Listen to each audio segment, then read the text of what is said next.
dinala kaagad sa isang international court, isinakay sa isang eroplano papunta sa isang international court nang hindi binigyan ng pagkakataon na madinig ng isang local court dito. Samantalang napaka-basic naman nun. Isang sarhento lang po dyan, sarhento lang na nanghuli ng bagaan siya.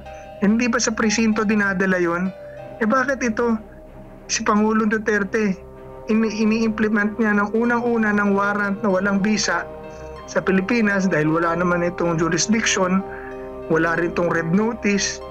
Hindi man lang niya dinala sa korte para doon litisin at sabihin ng korte kung anong gagawin. Dadalhin pa sa higyan o pakakawalan ba yan o dadalhin ba yan sa kulungan dito at haya sumagot. Dinala niya on his own. Bakit?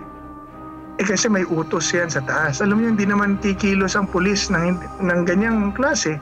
Si General Torre hindi naman kikilos siya hanggat hindi inuutusan ng presidente. Dahil yun ang commander-in-chief niya eh. So yun ang palaisipan dyan. Diba? Pero nangyari nga po yan dahil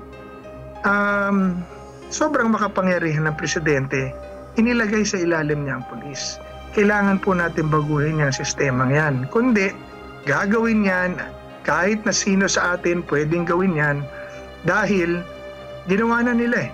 And what can we do to stop them?